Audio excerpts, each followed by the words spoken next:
Salam ekspor.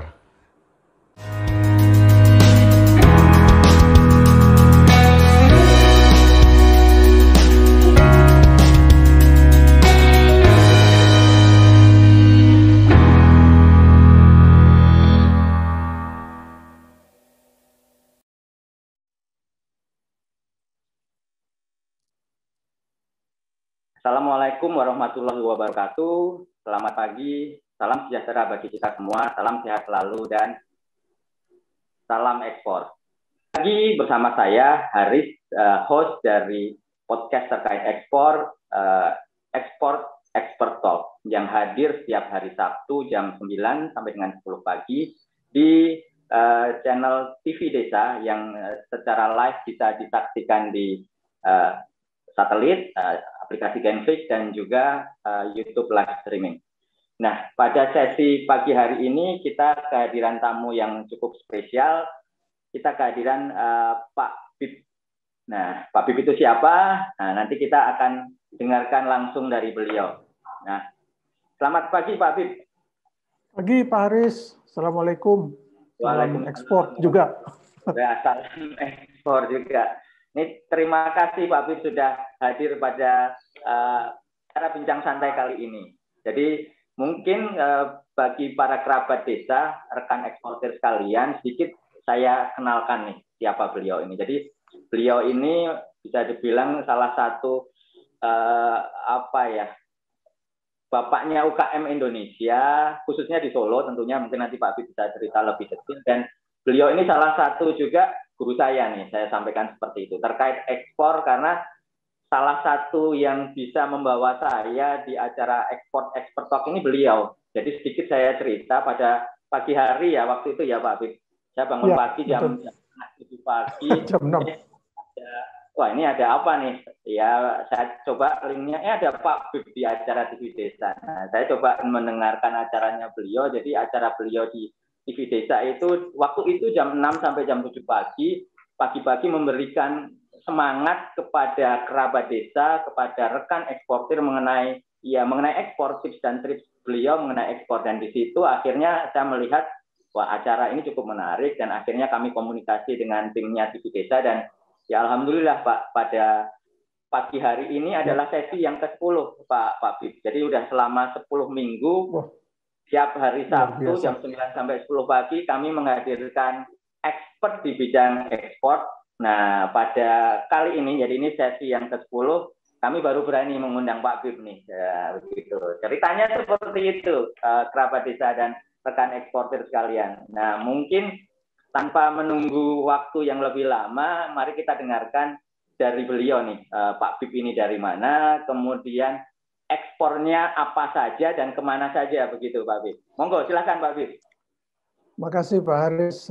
Selamat pagi teman-teman semua. Kita ngobrol santai aja ya, Sabtu-Sabtu. Nggak terlalu Sabtu juga nih Pak. Iya, betul. Dan kebetulan memang pagi ini saya nyediain waktu khusus pagi untuk Pak Haris. Kita ngobrol tentang ekspor itu gimana. Saya ditembak harus menjelasin tentang perusahaan saya. Jadi sedikit Pak Haris singgung juga masalah UKM, nanti saya akan singgung sedikit tentang pengembangan UKM yang kami lakukan. Namun pagi ini kita mau bicara juga dulu tentang perusahaan saya. Nggak ada spesialnya dari saya Pak Haris, saya juga orang biasa, pebisnis biasa yang jatuh bangun, sampai sekarang pun jatuh dan bangun. Saya akan cerita panjang lebar mengenai itu nanti. Namun saya memulai bisnis di Solo. Nama perusahaan saya adalah Anida Furniture. Mungkin saya akan sambil screen sedikit ya Pak Haris ya, biar biar sambil kita ngobrol ada backgroundnya. Masa ngobrol lihat saya aja kan gak enak. Sambil kita nonton gitu kan ya Pak Haris ya. Iya, silakan. Ya, Anida Furniture ya Pak Bib ya. Iya, nama perusahaan saya. Kemudian alhamdulillah sudah 20 tahun kami bergerak di industri furniture, home decor, dan sebagainya. Dan kebetulan kami termasuk yang pertama begitu berdiri langsung dianugerahi kesempatan untuk ekspor. Jadi agak berbeda dengan teman-teman UKM yang akan saya cerita nanti, perlu perjuangan lebih untuk bagaimana bisa masuk ke dunia ekspor. Itu bukan hal yang gampang, namun itu adalah sesuatu yang sangat bisa dilakukan, gitu ya. Nah, dari situ kemudian kami dikasih kesempatan untuk langsung ekspor pada saat berdiri 20 tahun yang lalu ceritanya Pak Haris. Dan Pak Haris tahu sendiri kan di Solo. Tahun 2000-an ya Pak Bib, ya? Iya. Even Pak Jokowi pun pada saat itu masih sama-sama kayak saya.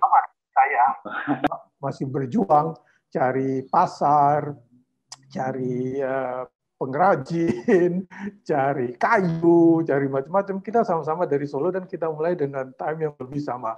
Cuma Pak Jokowi udah naik tinggi segitu, saya masih di sini-sini aja. Bedanya kan itu. Oke.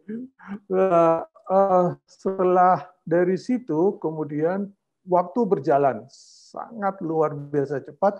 Naik kami, ekspor kami kemudian kemana-mana, sudah hampir semua benua kami pernah masuki, mulai dari Asia, Afrika, Eropa, termasuk Oslo yang menjadi tagline-nya Pak Haris.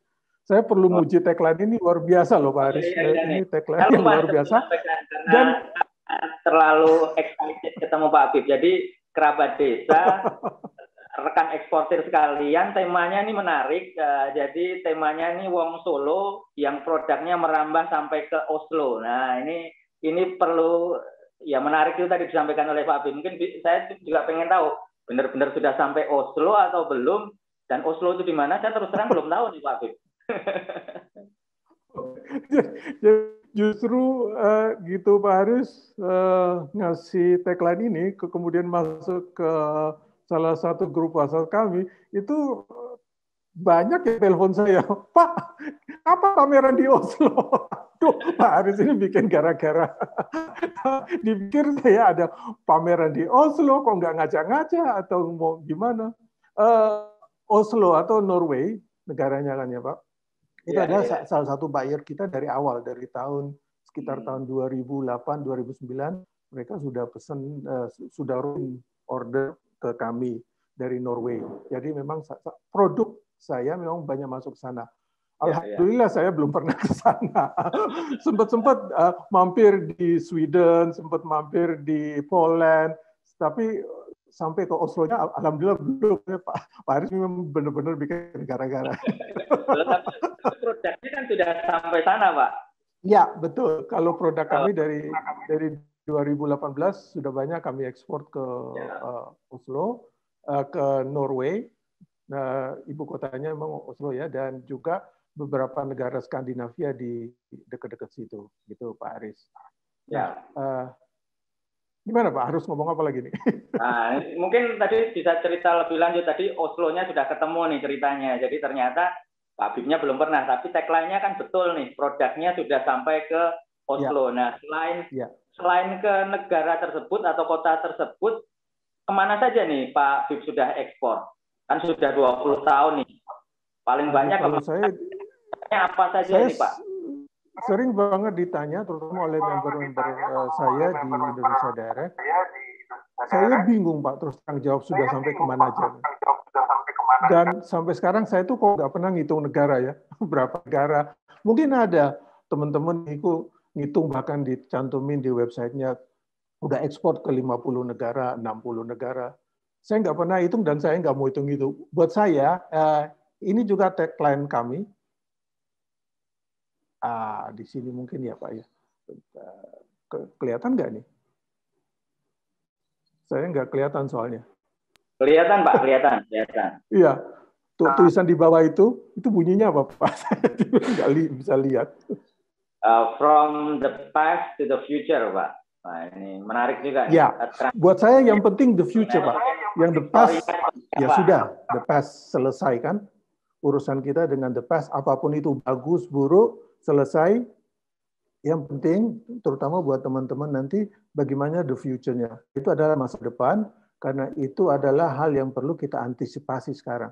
Saya kasih judul sini, A Transformation Story. Jadi, story, cerita yang akan kita terus, saya nunjukin produk-produk saya Pak ya. Ini salah satu produk saya yang sampai di India dan laku banget di India gitu Pak ya. Kemudian yang di sampingnya itu Korea, yang bawahnya itu ke Praha. Jadi ceritanya begini Pak, apa yang sudah kita lakukan sekarang adalah apa yang sudah terjadi, sudah the past ya. Sampai apa yang kemarin saya baru selesai ekspor ke Korea, itu kan sudah the past, nggak perlu diangkat lagi, nggak perlu diungkit-ungkit lagi. Kedepannya apa? Karena tantangan ke depan lebih berat Pak kan ya, nggak apalagi di masa pandemi ini. Kita lihat aja bahwa saya ngambil beberapa kutipan seperti ini. If you want your company to stay alive, then try running it like a living organism, yaitu adapt. Ya, kita harus selalu beradaptasi, gitu kan ya, Pak kan ya. Nah, pada saat ini saya ingin menyorot sedikit, terutama untuk sahabat desa dan teman-teman eksportir atau calon eksportir, bahwa tantangan ke depan ini sangat luar biasa, bagus, namun itu bukan sesuatu yang ringan. Apalagi dengan ada pandemi, ada banyak sekali perubahan, bagaimana kita harus beradaptasi terhadap perubahan yang terjadi, gitu ya. Di situ, ini kita cerita tentang the past, Pak Hari bisa lihat di belakang itu produk saya yang sampai di Amerika, berbagai hotel di Amerika, itu semua masuk karena kita sebelum-sebelumnya, sekarang Pak Hari tahu sendiri kan ya, semua hotel tutup. Ini adalah sebuah, saya mencoba memberikan sebuah gambaran. Dari tahun 2006 dan seterusnya sampai sekitar 2018-19, kami sangat intens bergerak di namanya contract furniture. Contract furniture itu berarti kita membuat produk khusus untuk hotel, villa, kondominium, dan sebagainya. Pasar saya paling besar di Amerika.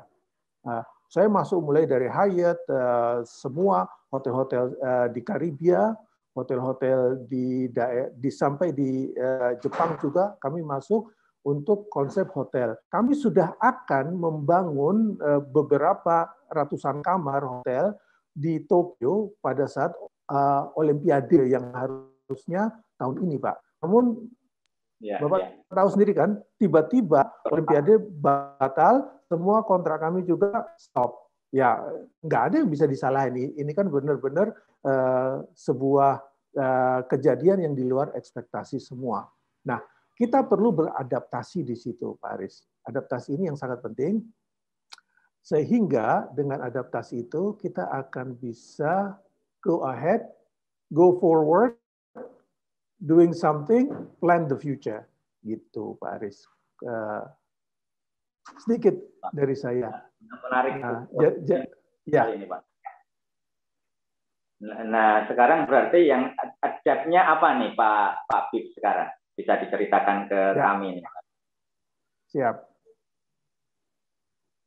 Ini kurang lebih yang akan saya lakukan dan telah kami lakukan dan sedang saya lakukan, Pak Aris.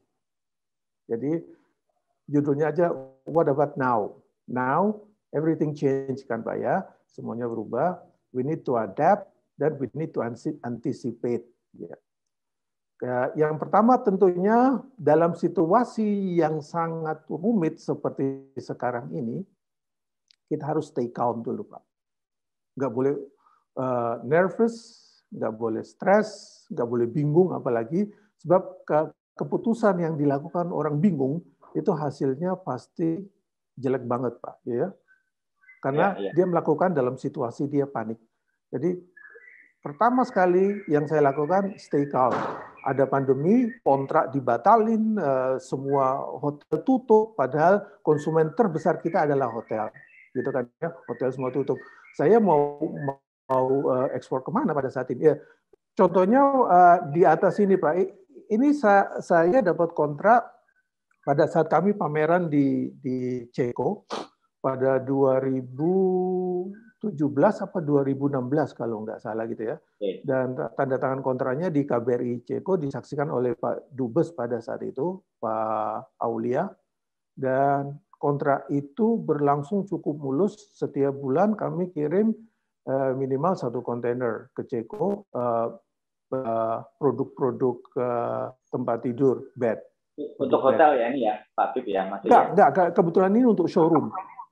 Oh, untuk showroom, oke. Nah, silakannya mulai 2020 tiba-tiba langsung dia stop. Karena apa? Ceko sampai sekarang masih lockdown, Pak. Gitu. Langsung lockdown, langsung dia stop, gitu kan ya. Nah, itu adalah salah satu contoh.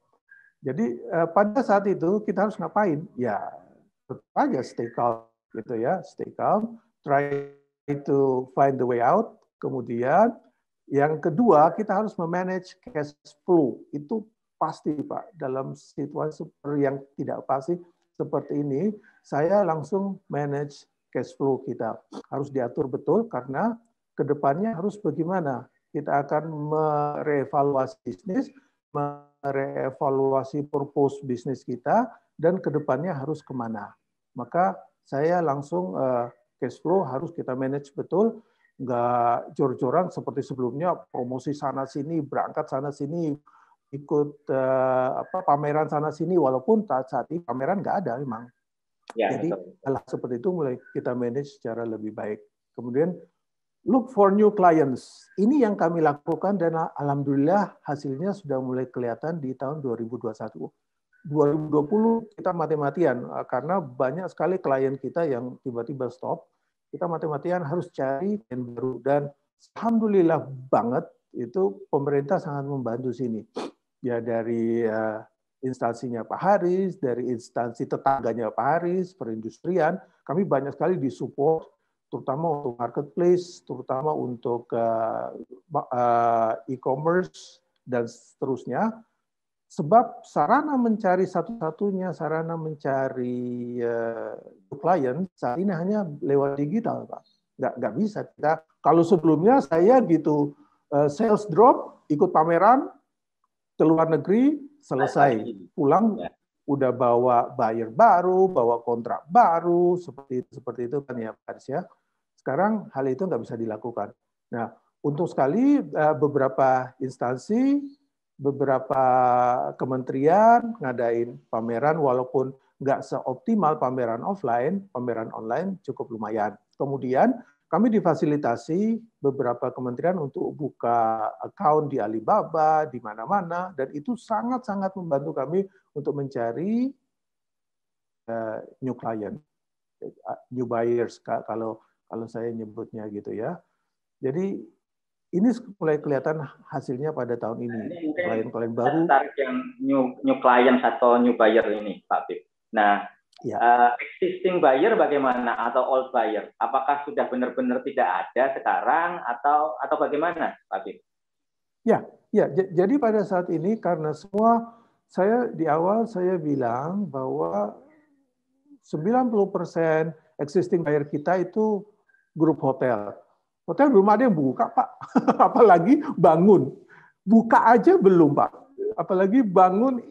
Kami hanya mensuplai produk kita ke hotel-hotel yang baru bangun, kan gitu. Atau dia lagi renovasi, Pak. Sekarang hotel yang ada aja masih benar-benar susah. Jadi existing client kebanyakan masih tidur ya. Kontak-kontakan masih, say hello masih. Cuma kalau sampai ke dealing, doing business ya wait and see, kan gitu kan Pak Haris sampai sekarang. Jadi bisa tadi Pak Bib sampaikan, Pak Bib ini mulai dari nol lagi ya kalau terkait tadi new clients ya Pak Bib ya. Untuk tadi kan produk existing buyer-nya sudah ya paling enggak sekarang tetap stay in touch ya karena kondisi ya Pak Bib ya. Tapi ini sebetulnya memberikan informasi kepada kerabat desa, rekan eksportir sekalian bahwa semuanya bisa dimulai lagi, Pak Bib.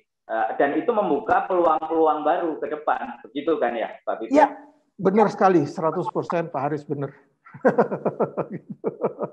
Jadi memang harus gitu. Siapapun, we are on the same playing field. Benar-benar level kita sama sekarang. Kita mulai sesuatu yang baru. Dan cari pasar baru. Saya akan tunjuk bagaimana kita memformulasikan hal strategi baru untuk berhadapan dengan pasar baru, dengan strategi baru, dengan cara yang baru, itu menarik itu. Mabit itu perlu dijelaskan lebih lanjut buat kerabat desa rekan eksportir sekalian ini. Ya, baik. Jadi setelah looking for new client, saya sign dulu ya, masih ada 2 nih. Ya, silakan. Ya, kemudian empower a remote workforce. Ini adalah sistem kerja. Apapun perusahaan teman-teman, apapun bentuknya, operasinya, sistem kerjanya, tolong mulai pikirkan untuk mengempower a remote workforce. Ini sangat-sangat membantu. Caranya gimana? Sebelum pandemi, Aninda semuanya dikerjakan full house di kami di Solo. Nah, pada saat pandemi selesai, kami kontainer terakhir itu tahun lalu. Kemudian pada saat selesai kontainer terakhir, pandemi lagi ganas-ganasnya kan, pabrik saya tutup, anak-anak saya pulangin karena kebanyakan pekerja kami itu datang dari Jepara, ya tukang-tukangnya kebanyakan itu dari Jepara. Saya pulangin ke Jepara, saya modalin kayu, saya suruh bawa alat-alat saya, jadi alat-alat produksinya, mesin apa-apa, kamu bawa aja ke sana, kamu kerja dari rumah. Jadi sistem kerjanya saya ganti secara remote, Pak. Kamu kerja dari rumah, nanti saya yang ngalahin ke sana ngontrol pekerjaan kamu, kalau sudah oke, kirim ke Solo, kita finishing, kemudian kita kirim. Begitu kan ya. Dan ini dampaknya, everybody is happy, Pak Haris. Everybody, kami juga nggak perlu ke pabrik, cukup kontrol pekerjaan dari rumah. Yang teman-teman tukang juga tetap punya kerjaan, bahkan lebih dekat sama keluarganya. Dia nggak perlu lagi harus ke Solo. Tukang biasa Pak Haris, seminggu di Solo udah bingung minta pulangnya, belum ketemu istri, belum ketemu anak, kangen gitu kan ya Pak Haris ya. Malah bingung mereka. Sekarang dengan mereka pulang, malah jadi kerasan di rumah. Saya suruh balik sekarang, kami sudah mulai banyak kerjaan, saya suruh balik nggak mau Pak Haris. Saya yang repot, tapi ya gimana lagi, sudah tetap dengan sistem itu, mereka kerja dari rumah, saya yang supply kayu, saya yang supply, toh mereka udah tahu, they know what they are doing kan Pak Haris kan ya. Pekerjaannya apa mereka udah tahu, caranya gimana tahu, kualitasnya seperti apa mereka udah paham, jadi tinggal running aja.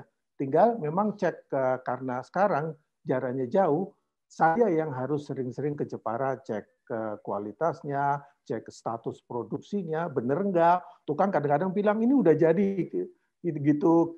Saya cek sampai sana baru dipotong, gitu-gitu. Jadi kan ya banyak hal yang berubah, Pak Haris. Tapi remote workforce adalah salah satu solusi.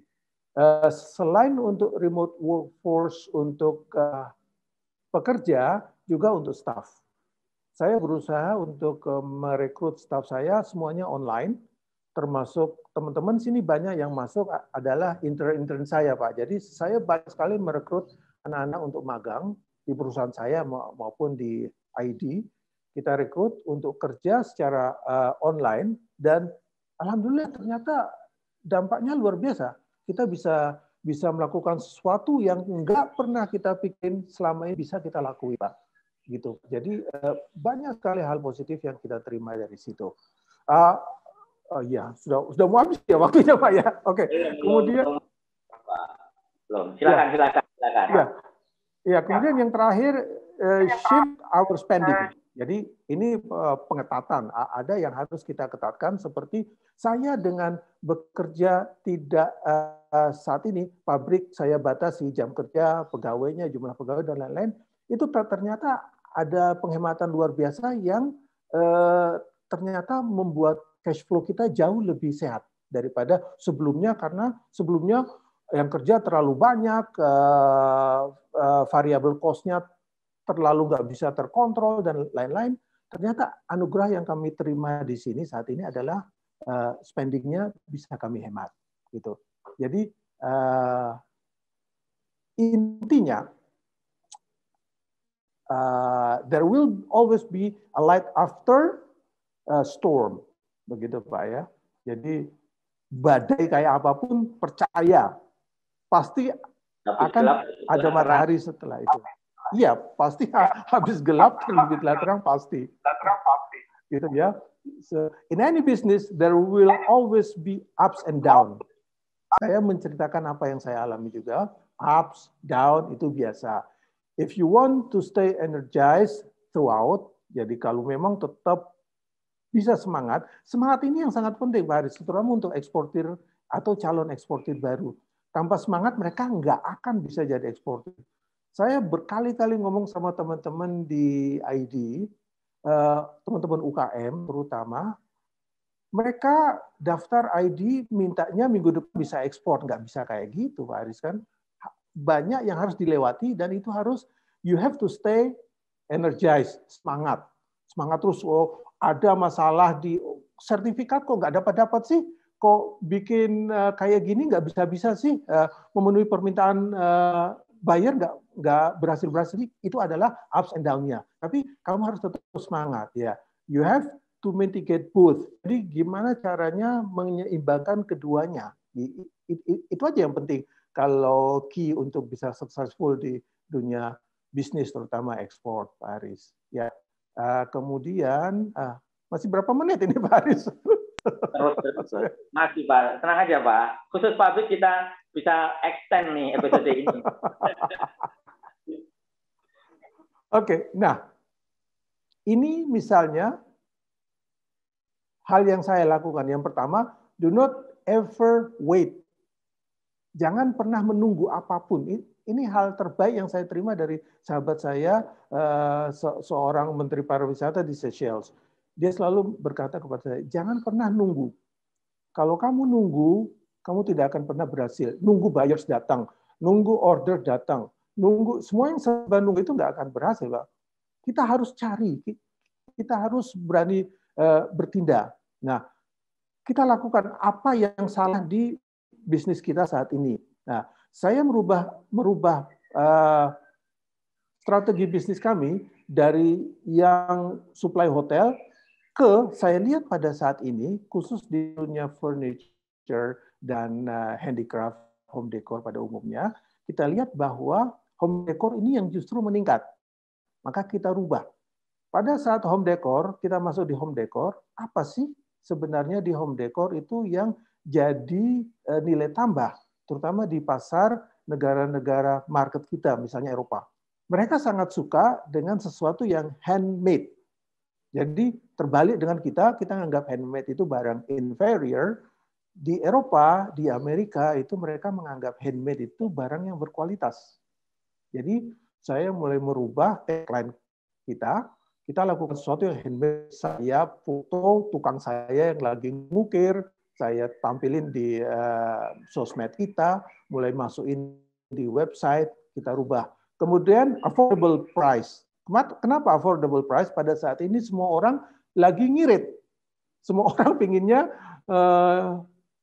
benar-benar simpen duit. Kalau nggak perlu banget, nggak mau belanja. Jadi orang banyak cari barang-barang yang affordable price. Nah, kemudian yang ketiga kita menonjolin bahwa dari Indonesia itu ya tropical tropical hardwood, sesuatu yang material yang kalangan tropis yang memang di negara barat itu nggak ada, Pak Haris gitu. Jadi itu diantaranya strategi-strategi yang saya lakukan. Itu Pak Haris. Siap. Oke. Ada lagi strategi yang lain Pak Bib? Tapi sebelum dijawab, karena banyak sekali tips dan trik yang akan disampaikan oleh Pak Bib, tetapi masih ada beberapa pesan-pesan yang akan lewat dulu nih Pak Bib. Kerabat Desa, jangan kemana-mana, kita kembali lagi setelah yang satu ini. Salam ekspor. Nah, ini pesan-pesan sudah lewat, kembali lagi Kerabat Desa dengan Pak Bib Muhsen. Nah, kita tema pada Sabtu hari ini, kami sampaikan lagi, Wong Solo yang produknya merambah ke Oslo. Nah, Pak Bib, ini tadi sesi sebelum ini, terima kasih sudah memberikan beberapa pesan dan kesan ya, mungkin ya pesan ya, lebih ke pesan kepada kerabat desa eksportir sekalian. Mungkin ada hal-hal lain yang bisa disampaikan ke kami nih Pak Bib, ke kerabat desa, ke rekan eksportir dan calon eksportir. Karena banyak yang bertanya ke kami mengenai hal-hal ini baik di Zoom maupun di chat di YouTube, Pak Bib. Ada yang perlu disampaikan lagi nih sebelum kita menuju ke tanya jawab nih Pak Bib. Silakan. Waduh, kalau nyampein tentang ekspor bisa sampai sore nggak bisa. saya kalau suruh ngomong tentang ekspor itu memang ya passion saya di situ. Jadi betul. Mungkin ini Pak Bib, saya tertarik ya. tadi Pak Bib sampaikan mengenai UKM. Tadi kan disampaikan Pak Bib, sebetulnya bisa dibilang Pak Bib ini eksportir baru kalau kita bicara produknya baru dan marketnya baru.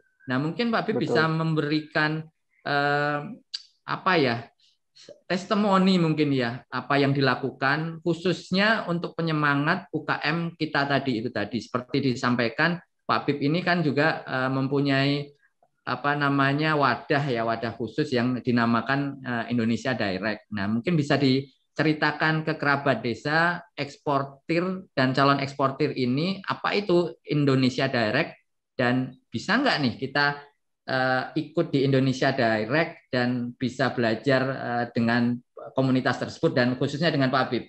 Begitu Pak Bib, monggo. Ya, sangat bisa banget Pak Haris. Jadi Indonesia Direct sendiri sebenarnya adalah sebuah wadah yang kami bentuk untuk menampung teman-teman UKM yang pengen banget bisa jualan ke luar negeri. Namun pada saat ini belum kesempatan ya karena memang belum tahu, nggak punya akses, nggak punya macam-macam. Tahun sebelum pandemi kita banyak sekali bantu UKM karena memang saya sebelum pandemi hampir tiap bulan kan pameran ke luar negeri Pak Aris ya. Nah pada saat kita ke luar negeri seperti itu, saya biasanya ngajak teman-teman furniture pertama dari Solo, lama-lama merambah banyak yang ikut sehingga kita pameran kemana-mana. Saya mulai berpikiran bahwa kenapa kita nggak coba bawa teman-teman UKM. Toh pada saat kita ngirim barang kan masih ada space yang tersisa. Kenapa nggak diisi produk-produk teman-teman dan kita coba promosikan. Kita bawa 1, 2 kali, 3 kali, ternyata luar biasa sekali peminatnya itu ada. Saya pernah bawa sambal, sebentar, fotonya ada nggak ya? Saya nggak sempat. Tadi saya pernah bawa sambal ke Ceko itu laku loh Pak Haris, sambal di Ceko kan saya nggak pernah berpikiran seperti itu karena pada saat saya bikin komunitas ini Indonesia Direct. Itu komunitas mulai kapan nih Pak Bib? Apakah dari karena tadi Pak Bib dalam rangka cari new clients ini buat komunitas tersebut atau sudah sebelumnya? Bukan, sebelumnya Pak Haris, dari 2018 waktu saya sering pameran di luar negeri, itu saya mulai bikin komunitas ini untuk ngajak ke mereka. Kemudian saya share, waktu itu bentuknya masih WhatsApp group aja kan Pak Haris ya kan. Kemudian saya share di WhatsApp grupnya, siapa nih yang mau titip barang, mumpung saya mau pameran ke sini pada saat itu saya ingat betul 2018 saya pameran di Milan, kemudian setelah dari Milan kita ke Ceko, setelah dari Ceko kita ke Bratislava. Nah pada saat itu teman-teman ada tuh kirim tas, kirim sambel. Saya bilang sambel, ya sudah mau gimana lagi, saya bawa aja kan ya Pak Haris ya. Saya bawa. Kemudian pada saat itu sampai di sana ya saya pamerin. Saya pikir ya sekedar kan kami pameran mebel, di atas kan banyak meja makan, apa-apa saya taruh sekalian mumpung situ saya pamerin aja di atas gitu. Ternyata itu ditanya Pak, banyak yang tanya, ini jual nggak? Ya kenapa enggak? Saya bingung, saya tanya dulu saya pikir kan hanya sekedar display gitu kan ya, biar orang tahu sama brosurnya. Saya langsung WhatsApp sama yang punya barang. Kamu ini kalau satu botol berapa? Dia bilang 50.000 Pak. Ya udah, saya bilang aja, saya konversi ke mata uang ke euro waktu di Milan, kemudian ke mata uang Ceko waktu di Ceko. Kurang lebih saya naikin 2 kali lipat. Jadi saya jual 100.000 dengan dikonversi ke mata uang setempat kan ya Pak Aris. Laku Pak, dia ada yang beli, ada saya pikir ya sudahlah orang beli satu, dan yang beli bule ya Pak, bukan orang Indonesia. Yang beli benar-benar bule gitu ya, bule sana. Jadi awalnya waktu itu ikut pameran furniture ya, waktu itu maksudnya waktu Pak Habib pameran furniture sekalian bawa produk UKM ya Pak ya? Iya. Iya. Nah kalau awalnya sekarang nih Pak Habib, itu, Pak. kondisi sekarang ini tadi kan trying to find new clients and new markets itu tadi. Nah new clients-nya salah caranya bagaimana nih Pak Habib? Nah begini Pak Aris, pada saat ini setelah kita pameran mebel, kemudian bawa teman-teman, akhirnya kami kemudian memang benar-benar bawa teman-teman pameran di tahun 2019, kami benar-benar satu kontainer produk semua UKM kita bawa pameran di Yunani. Pak Haris pada saat itu kan kita pameran Yunani, bukan itu pameran masih mebel. Sebelum pandemi ya, berarti ya Pak Habib ya? Itulah Pak, sebelum pandemi. Jadi 2019 kami pameran di Thessaloniki Fair, itu semacam Jakarta Fair-nya Yunani gitu kan ya. Kami bekerja sama dengan Kemenlu, bawa satu kontainer semua produk teman-teman kita bawa pameran di sana. Nah, pada saat pameran di sana selesai, kan bagus banget kan, responnya sangat bagus. Tahun 2000 sebenarnya KBRI Yunani itu sudah ngajak kita pameran lagi, Pak Aris. Sebenarnya pada saat itu kita udah atur, bahkan di Vienna, alhamdulillah yang di Yunani itu kita baru atur mau kirim barang, dilala sudah kena COVID, Pak ya, jadi nggak jadi berangkat, semuanya batal. Lah, yang di Vienna itu barang udah berangkat loh Pak Haris. Barang udah berangkat dan kontainernya udah sampai di sana. Itu produknya yang macam-macam itu tadi, Pak Habib?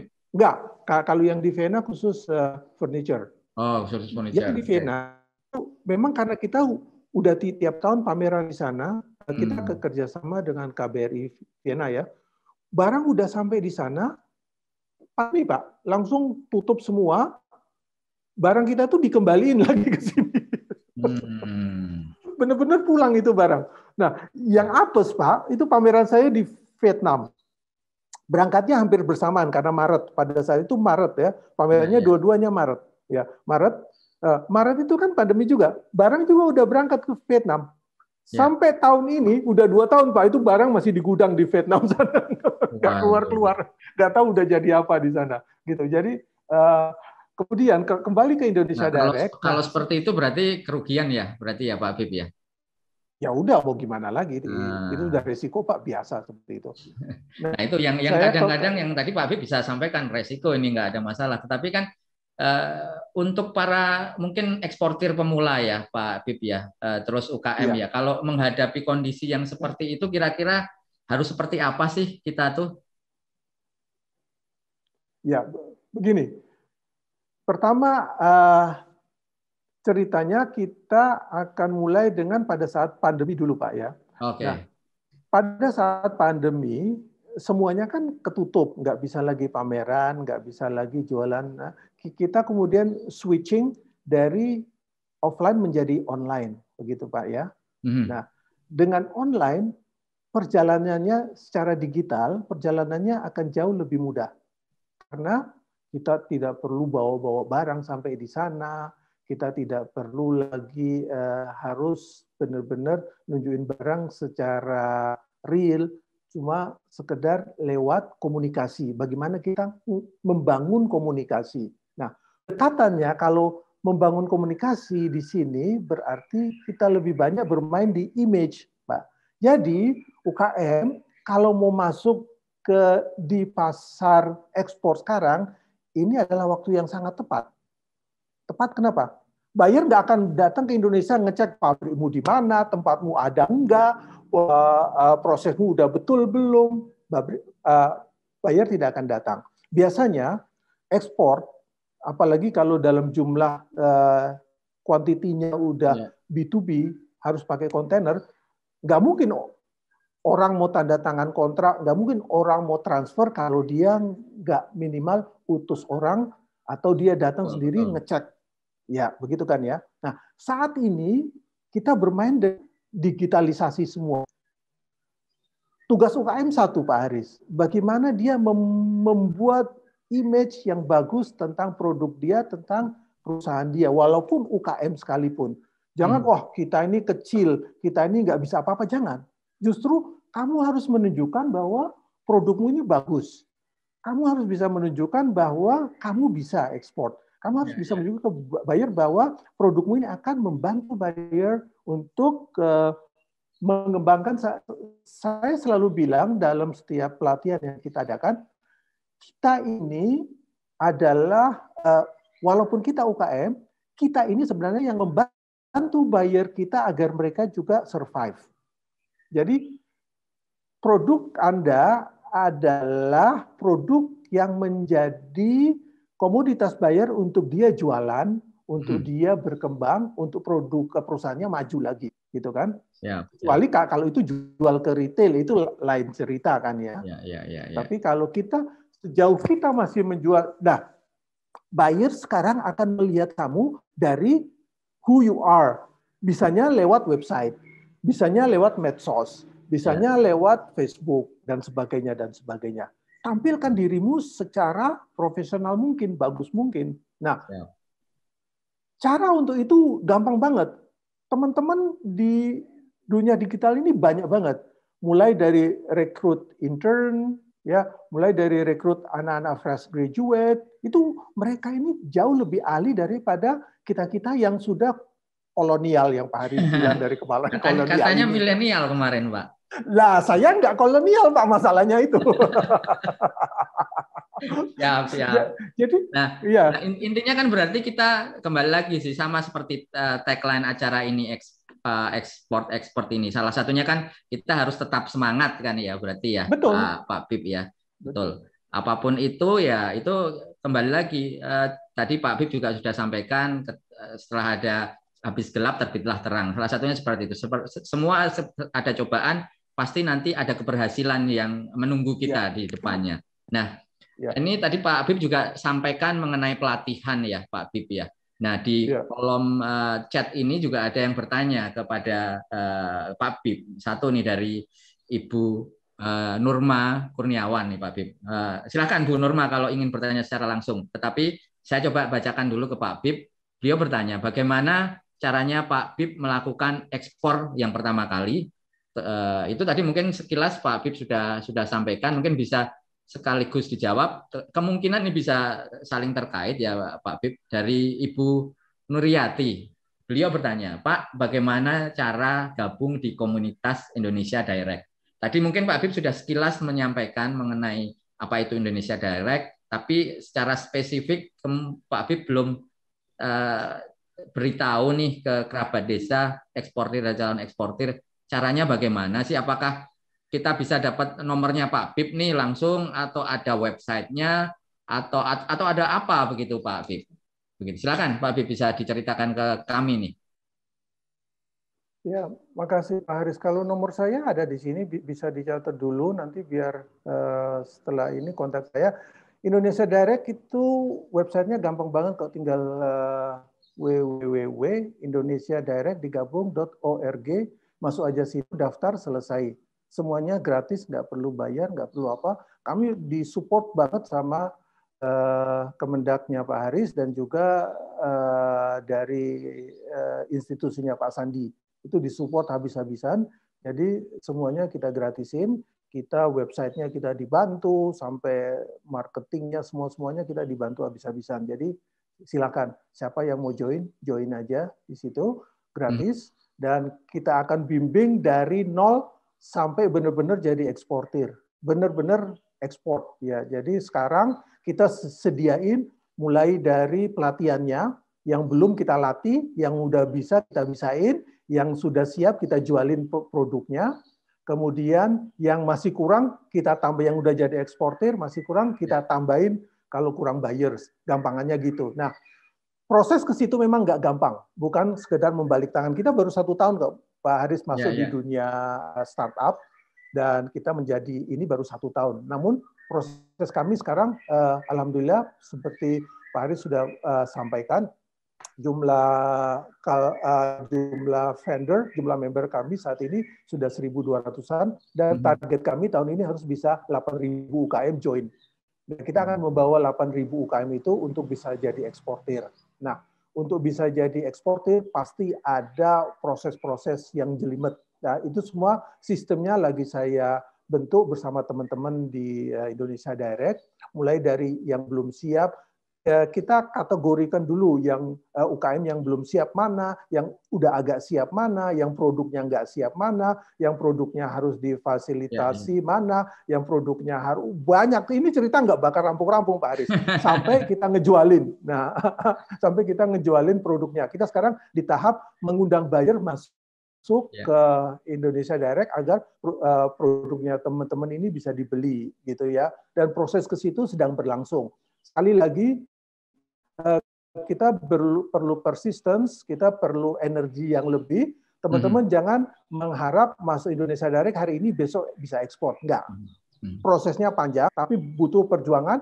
Kalau masih semangat, UKM-nya semangat, semuanya semangat, kalau Indonesia Direct jauh lebih semangat, kita akan bisa membantu Bapak Ibu UKM untuk bisa ekspor. Pak Haris juga dengan timnya sudah sangat siap. Haris selalu tanya-tanya saya, kapan ini kita mulai bisa ekspor bareng? Nah, itu adalah salah satu bukti dari keseriusan kita. Nggak hanya sekedar bikin, selesai. Bikin webinar, selesai. Kita nggak seperti itu, Pak Haris. Ya, oke. Ini kan ada yang nanya juga nih, tadi kontak Indonesia Direct seperti apa, disampaikan kerabat desa sekalian, eksportir dan calon eksportir bisa langsung kontak ke Pak Bib. Di sini Pak Bib sudah memberikan call center-nya, WhatsApp-nya di 0813 290 88 5-nya 3 kali, 555. Nah, saya ulangin lagi, 0813 290 88 555. Nah, kalau ingin langsung ke websitenya, karena kembali lagi, ini kan semuanya sudah eranya digital. Bisa ke, mohon koreksi kalau salah ya Pak Bib ya, www.indonesiadirect.org ya Pak Bib ya.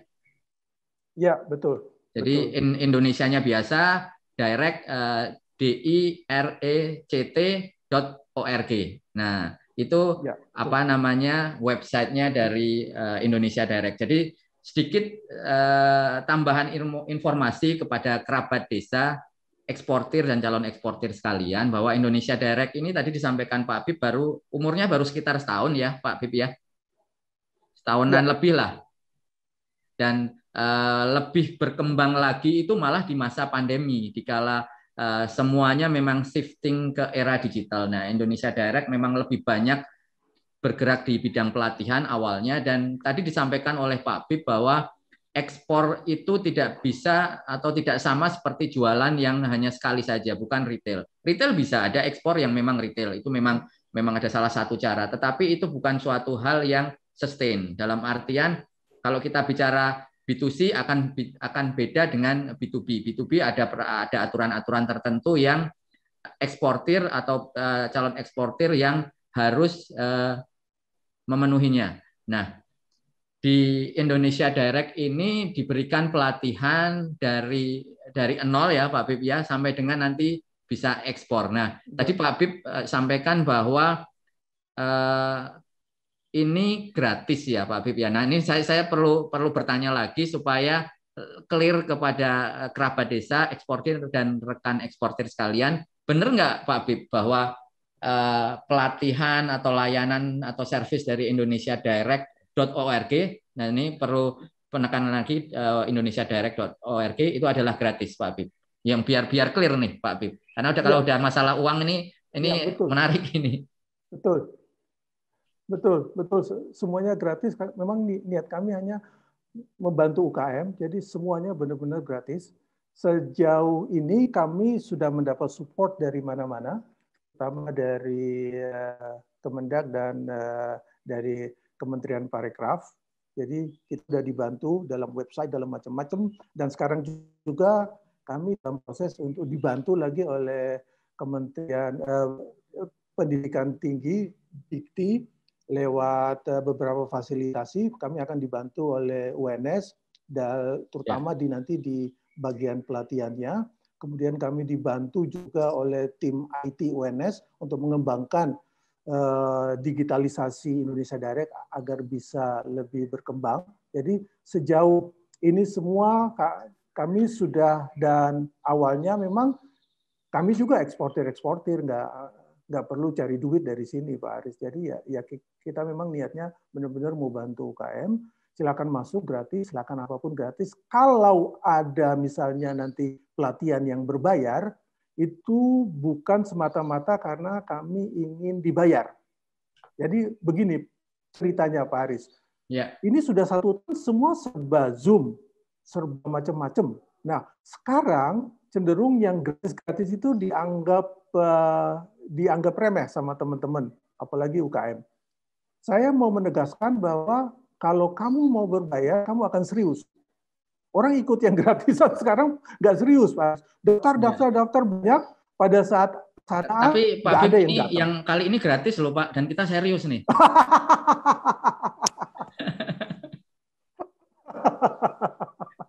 Siap, silakan. Oke, jadi nanti ada kebijakan baru di Indonesia Direct. Pada saat kamu ikut pelatihan, kamu harus bayar, berapapun jumlahnya. Kadang-kadang kita bikin jumlah yang aneh-aneh, Pak Aris. Rp1.000, 999. Berarti bayarnya itu Rp1.000 pun boleh, Pak Bib? Tadi. Iya, jadi kita bikin, karena saya selama ini kalau bikin gratis, saya sudah pusing sama gratis-gratisan, nggak dianggap ya. Jadi kita harus bayar. Dan jumlahnya akan bertambah. Bukan untuk Indonesia Direct sendiri, bukan untuk kas kita, untuk mengangkat hanya orang serius yang bayarlah, yang berarti memang dia benar-benar serius ikut. Karena walaupun bayar 1.000, dia ongkos transfernya aja sudah 6.000, Pak Aris. Dia keluar duit kan eman-eman. Jadi kita udah setengah mati. Saya datengin Pak Reza dan teman-teman dari Expo Center itu kan nggak gampang ngatur waktu mereka. Gitu yang daftar 100 orang, yang datang cuma 15 orang. Kan gondok Pak Haris kan ya. Ini dimain-mainin. Saya nggak mau seperti itu. Jadi banyak perubahan-perubahan yang kita lakukan, evaluasi setelah setahun gitu. Jadi betul. Dan peningkatan kualitas juga, peningkatan macam-macam gitu. Siap. Wah, ini habis ya Pak Haris ya. Siap. Menarik nih Pak Bib. Tadi disampaikan Pak Bib kalau sampai sore kita nggak selesai nih kalau kita bicara ekspor nih Pak Bib. Nggak bakal selesai Pak kalau ngomong betul. Ini, Pak. Tetapi waktunya sudah mau selesai nih Pak Bib. Tinggal beberapa menit lagi. Kami ini saya pribadi nih, saya ingin mendapatkan kata mungkin statement akhir dari Pak Bib. Saya khususnya saya perlu banyak belajar juga, dan tentunya kerabat desa dan rekan eksportir dan calon eksportir juga ingin mengetahui nih, mungkin Pak Bib bisa memberikan semacam penyemangat, 1 kalimat atau 2 kalimat yang bisa memberikan kita penyemangat tadi, kembali lagi supaya kita bisa tetap semangat untuk ekspor, Pak Bib. Silakan Pak Bib. Ya, sebenarnya kalimatnya sudah ada di sini. Konklusinya gampang banget Pak Haris ya. Everyone can be exporter. Tapi, tapinya yang nggak saya tulis. Sejauh kamu mau untuk benar-benar niat serius ke situ, begitu ya. Semuanya bisa, nggak ada. Ekspor itu bukan barang susah kok, mudah. Kalau mau tahu lebih jelasnya bagaimana, ya kontak saya akan kasih jalan caranya bagaimana. Toh anytime kontak saya 24 jam, saya itu ada terus kok. Sejauh saya nggak pas sibuk, saya pasti jawab telepon itu. Tapi intinya, ini bukan satu impian yang mustahil bahwa semua apapun produk ke UKM ini, apapun produk sahabat desa ini, apapun produk yang kita hasilkan, itu kita semua bisa jadi eksportir. Gitu Pak Haris. Dari saya itu aja, karena ini temanya ekspor kan ya. Ya. Makasih. Siap. Terima kasih. Kata akhirnya cukup singkat tapi padat, yaitu everyone can be an exporter. Jadi itu memberikan Ya, tentunya semuanya diniat ya Pak ya. Niat kita ke depannya bagaimana dan juga usaha kita untuk mencapai itu apa. Tentu kita harus tetap semangat. Salah satunya apa yang kita lakukan saat ini silaturahmi Pak Bib, silaturahmi dengan para eksportir, dengan Pak Bib, expert di bidang ekspor kita ini akan memberikan semangat kepada kita untuk kembali lagi berhasil menjadi eksportir seperti Pak Bib ini. Nah, kerabat desa, rekan eksportir dan calon eksportir. Tidak terasa 1 jam sudah kita berbincang santai dengan Pak Bib Muhsen dengan tema tadi yang disampaikan cukup menarik, Wong Solo yang produknya sudah merambah sampai ke Oslo. Jadi beliau ini sudah memberikan semangat kepada kita semua bahwa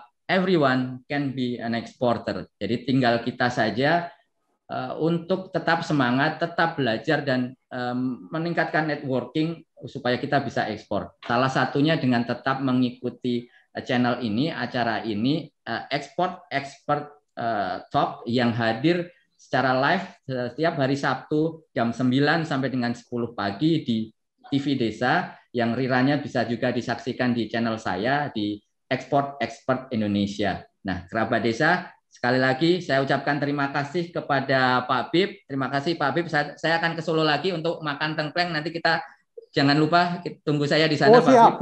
Siap. Dan kerabat desa sekalian, jangan lupa untuk tetap hadir di acara ini. Kita ketemu lagi Sabtu depan dengan expert yang berbeda. Sekali lagi, tetap semangat, tetap jaga kesehatan, dan salam ekspor. Salam ekspor.